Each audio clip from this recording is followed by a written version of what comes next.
Bismillahirrahmanirrahim. Assalamualaikum warahmatullahi wabarakatuh.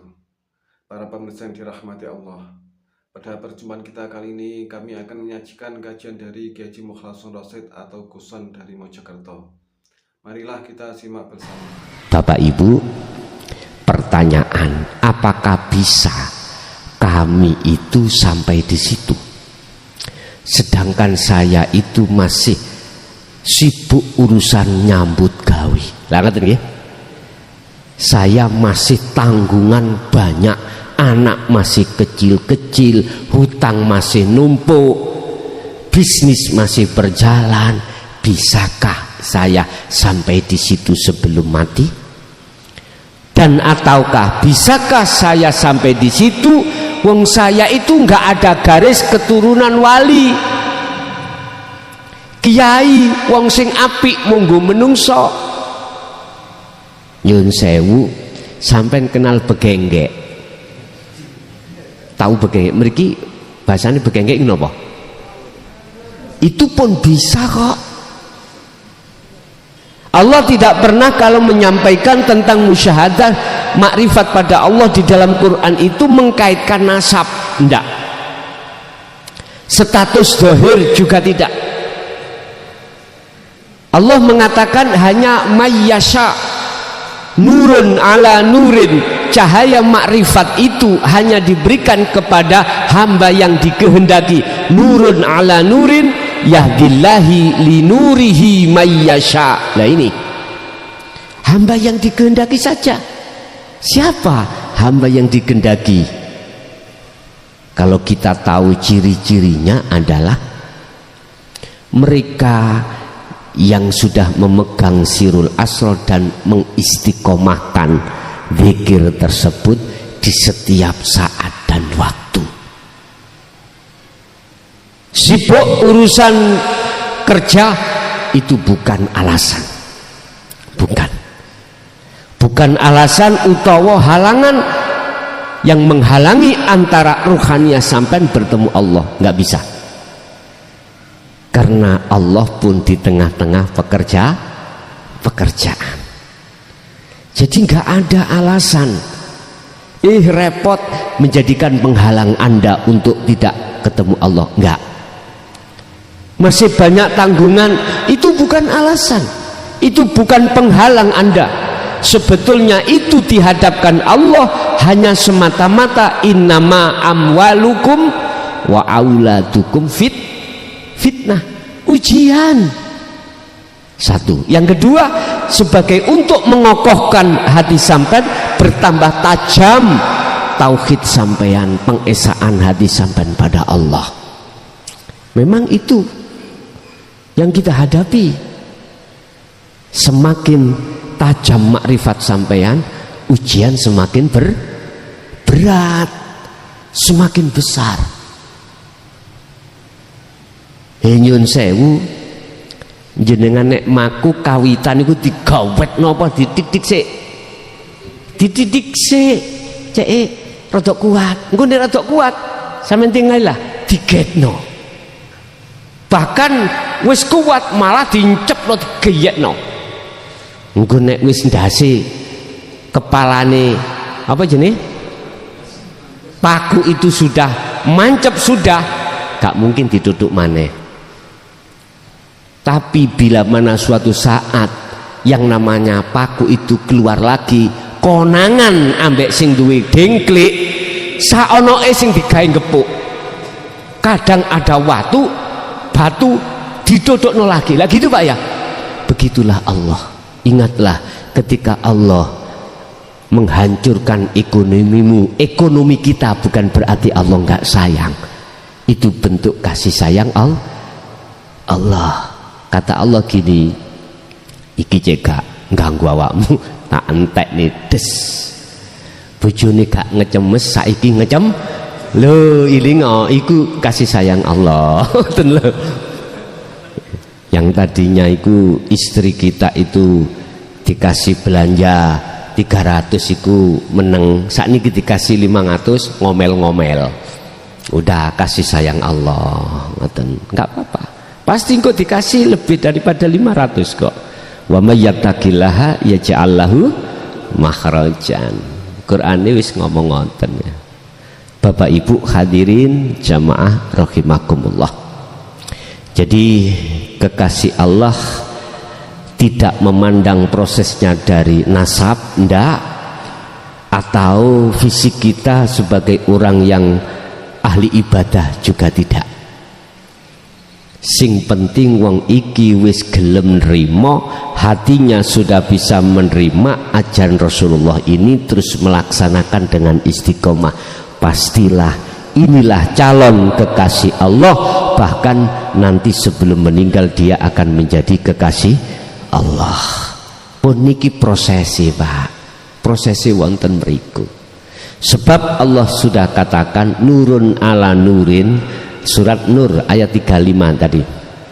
Cahaya makrifat itu fungsi diberikan terhadap hamba yang dikehendaki untuk linurihi, untuk memadangkan, untuk menjernihkan hati sampeyan dari kotoran-kotoran hati, yaitu syirik khafi tadi yang beriman segeri teko banyu iki dihilangkan Allah. Jorok gelap bisanya itu terang, gelapnya hilang, cahaya didatangkan.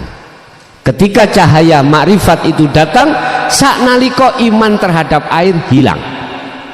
Ketika cahaya lampu ini datang, maka saat itu kegelapan akan qul ja'al haqqu wa zahaqal batil innal batila kana zahuqa. Langsung nyisih mayyasya terhadap hamba yang dikehendaki. Siapakah hamba yang dikehendaki?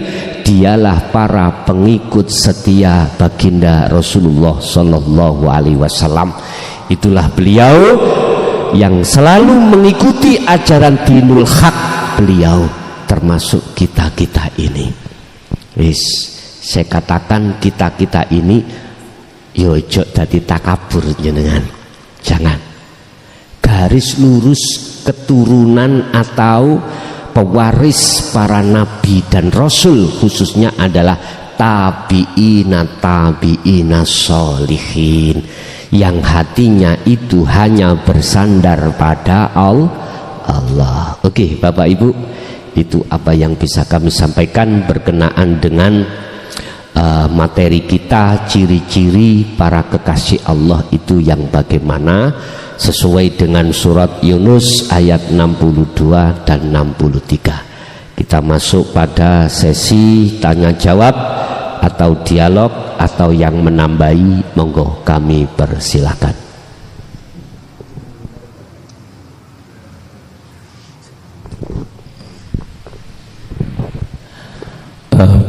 Para bapak dan juga ibu dipersilakan untuk bertanya.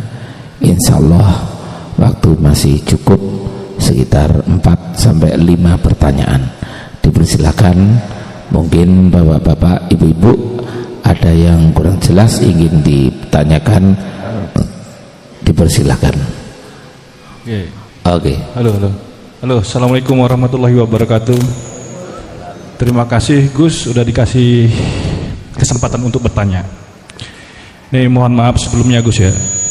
Saya nih selama ini belum punya guru mursyid. Tapi apakah wusul itu harus ada guru mursyid atau gimana Gus? Itu. Sampun. Nggih.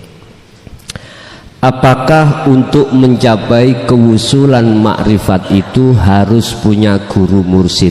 Wajib.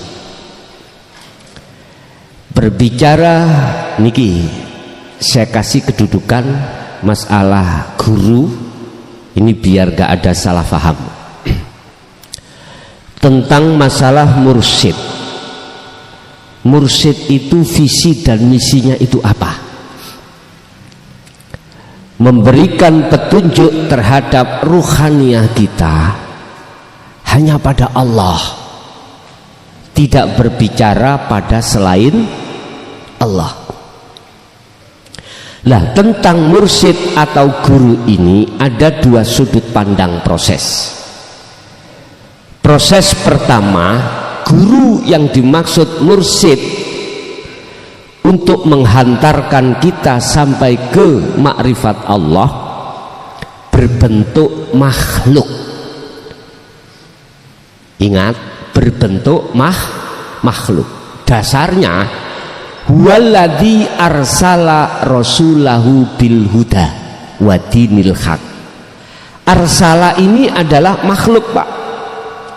Dialah Tuhan Allah yang mengutus utusannya, berarti makhluk toh, bil huda dengan membawa petunjuk, wa dinil haq dan agama yang bertauhid. Udah, nggak bicara masalah bagaimana ekonomimu jadi sukses, nggak pernah. Bagaimana Anda menjadi orang yang berkaromah, sakti, tidak. Cuman satu, bagaimana caranya kau itu betul-betul bisa berpasrah di diri, atau dalam kurung, bagaimana ruhaniyahmu itu lekas bertemu Allah, sehingga apa yang muncul kalimah atau kalam terhadap beliau selalu menyejukkan hatimu, menyejukkan hati kita, tidak menjadikan hati tambah gelisah. Tidak, iki berupa makhluk, bisa berbentuk manusia, bisa berbentuk malaikat. Iku suka-suka Allah. Allah melewatkan makhluk manusia, itu juga kehendak Allah. Allah menghendaki lewat langsung malaikat, lewat malaikat, itu juga kehendak. Pertanyaannya, mampukah, bisakah Allah mendidik hambanya lewat mursyid makhluk manusia atau makhluk malaikat? Percayakan jenengan nek Allah itu kuwasa? Percaya ya? Sebab ada makalah, Pak, yang mengatakan gini, ada seseorang yang rawuh terhadap orang yang kita anggap sebagai tokoh ilmu mukhadharah, tokoh ilmu mukasyafah. Sowan mentaskhehkan apa yang dia alami.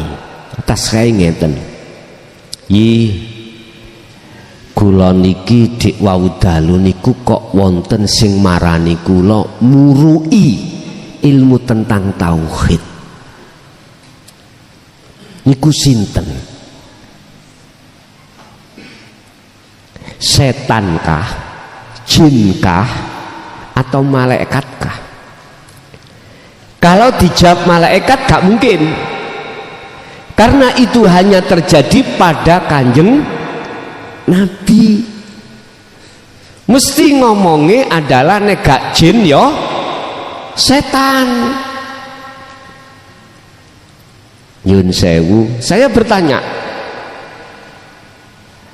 Allah kuasa enggak, mampu enggak menghendaki hambanya diajarkan tentang ilmu tauhid lewat makhluk berupa malaikat? Kalau di dalam hati saya yakin billahi Allah kuasa, kapanpun Allah kuasa. Tapi saya menemukan makalah, itulah zaman Nabi. Kalau zaman sekarang nggak akan terjadi. Boleh saya bertanya, Allah dulu pada zaman Nabi dengan Allah sekarang sama nggak? Tak ganti Allah. Makalah muncul itu memang karena keterbatasan pengetahuan hati kita pada musyahadah. Itu loh sebetulnya ada di situ. Itu guru dari sisi proses makhluk. Yang kedua, yang dimaksud guru di sini mursyid yang kami tadi jawab wajib. Ada kalanya kalau sudah sampai melewati guru pandangan makhluk manusia atau malaikat, akhirnya inilah Pak, jenengan akan tahu sejati ini guru kita itu siapa. Allah. Coba kalau tidak ada Allah pada makhluk manusia malaikat, bisa manusia itu memberikan petunjuk? Bisa malaikat menyampaikan wahyu tanpa Allah di situ? Tolong dibuka di dalam surat Al-Qasas. Allah katakan innaka la tahdi may yasha la tahdi man ahbabta. Surat Al-Qasas ayat 56. Innaka sak temene sira Muhammad, ini langsung Rasulullah loh ya. Allah katakan sesungguhnya kaum Muhammad iku la tahdi man ahbabta. Tidak bisa kau membimbing, tidak bisa kau memberikan petunjuk terhadap orang yang sekalipun orang itu orang dekatmu, orang dekat beliau. Sinten? Kekasihnya yang dekat adalah anak, istri, para sahabat. Menurut ayat ini orang dekatnya saja tidak bisa beliau memberikan petunjuk terhadapnya, apalagi orang jauh kado seperti sampean kali kula iki. Jauh lah ngoten nggih. Enggak bisa. Wis. Mumpun dilekse ayat iki. Ayo dikecapi, dirasakno iki sing bener piye ayat iki mengke. Walakinallaha yahdi may yasha. Tetapi Muhammad yang bisa memberikan petunjuk itu adalah Allah. Aku iki ya ta? Terhadap mayyasha, terhadap orang-orang yang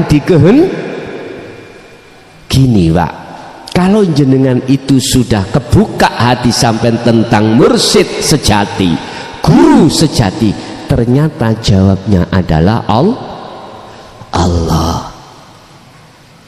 Sehingga Anda olehnya memuji itu enggak keliru. Pujaan, pujian, penyembahan sampean iku betul alhamdulillah, utawi sekabai puja dan puji iku lillahi, hanya terhadap Allah, tidak terhadap mursyid, guru, makhluk berupa manusia ataupun malaikat. Tapi sebelum sampai di situ ada prosesnya. Muraqabah, jenengan akhiri si ono iman, aku kok gak ngaji nang guru kae, gak ngerti tentang Allah. Iki tarapnya ilmu Pak. Nek jenengan sampun laku kanthi istiqomah, maka akan tahu guru sejati ini sapa, pembimbing sampean iku sapa, sang petunjuk itu siapa. Ternyata jawabnya Allah Subhanahu wa ta'ala. Jadi Muhammad itu tadi adalah makhluk, tidak jauh berbeda dengan kita juga makhluk. Guru-guru kita akhirat yaitu makhluk, bah manusia, bah malaikat, itu semuanya makhluk. Sifatnya makhluk, la haula wala quwata. Lah gitu toh. Makanya betul surat Al-Qasas ayat 56 tadi mengatakan innaka la tahdi, bahwasanya makhluk itu tidak punya wewenang memberikan petunjuk terhadap yang lain. Ternyata hidup Allah itu pada diri Muhammad. Kalau tidak ada Allah di dalam diri Muhammad, si Muhammad nggak bisa ngomong, si Muhammad nggak bisa memberikan petunjuk. Lagi tentang syafaat di dalam surat Az-Zumar ayat 44, kul katakan Muhammad, lillahi ku tetep kedue Allah opo as-syafaatu, syafaat jami'an dengan semuanya, jami'an kelawan sekabehane. Muhammad katakan syafaat iku milik Allah. Loh, berarti bagaimana? Ketika saat syafaat itu ada pada diri Rasulullah, bukan semata-mata Rasulullah punya hak mutlak syafaat. Sami kali wae lho, koyok-koyok seger iku teko banyu. Gitu, koyok-koyok. Tapi sejatine seger iku sangka Allah, lah banyu sifate digawe dalan mawon. Paham nggih maksudnya? Jadi banyu tidak punya mutlak sifat seger, bisa menghilangkan dahaga, enggak. Artinya guru makhluk tadi Pak ya, bukan punya sifat mutlak bisa memberikan hidayah atau petunjuk, tidak. Iman sampan harus tembus pada Allahnya. Kalau tidak tembus pada Allahnya, mesti jenengan iki pujiane iku terhadap makhluk. Inilah yang dikhawatirkan Rasulullah. Ini yang dikhawatirkan. Makanya beliau mengatakan, sok kuwi umatku akan ngadepi zihad yang besar, yaitu melawan hawa. Jadi nafsu tenguk-tenguk ning gunung. Hei pujian gurumu makhluk iku ngoten. Hei imano sing kei petunjuk gurumu makhluk. Mesti ngoten Pak. Akhirnya hati sampean iman, jane kak guruku kae kak ngkei petunjuki. Akhirnya ngaten. Lah niki sing dibahayakno. Bahaya.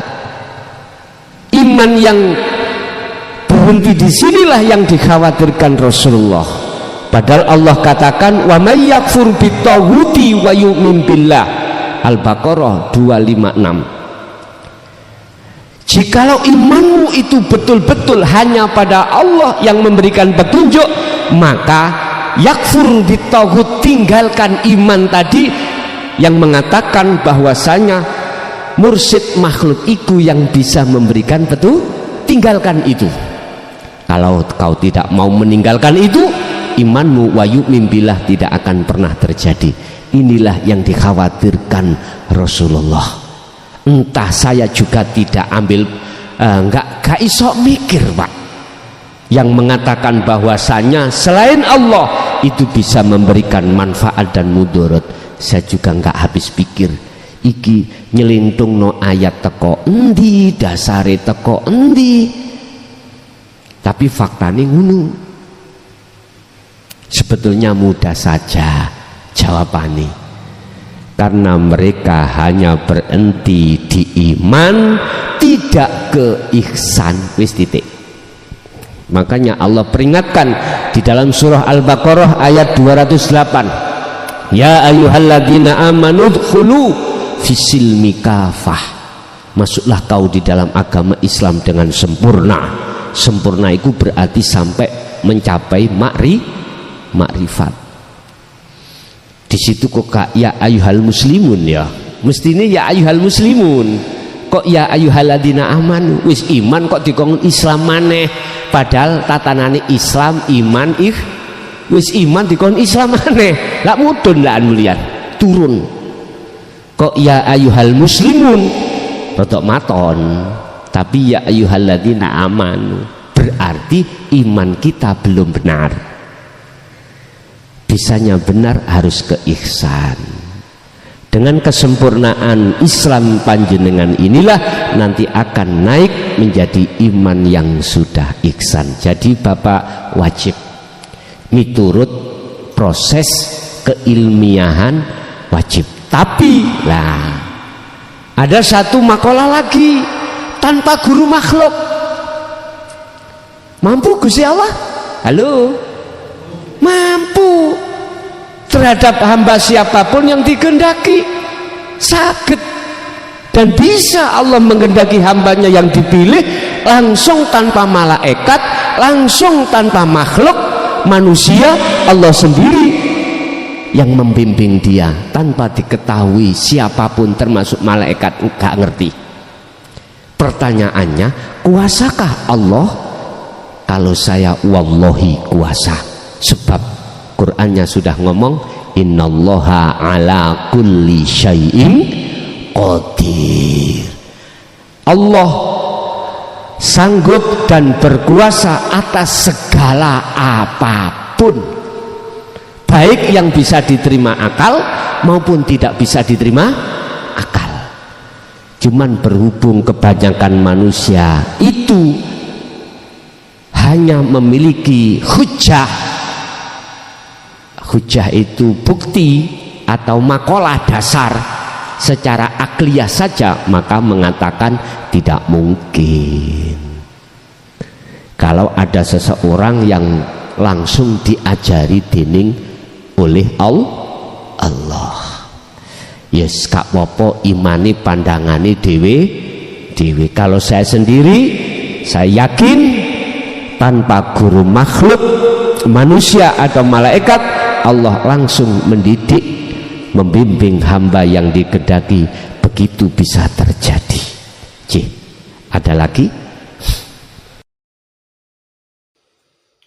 Alhamdulillah, telah kita simak bersama kajian dari Kiai Haji Mukhlason Rasyid atau Guson dari Mojokerto, pengasuh pondok pesantren Miftahul Ulum Jaya Baru, yang tepatnya beralamat di Jalan Perjuangan, Dusun Gelonggongan, Desa Sumber Tebu, Kecamatan Bangsal, Kabupaten Mojokerto, Jawa Timur.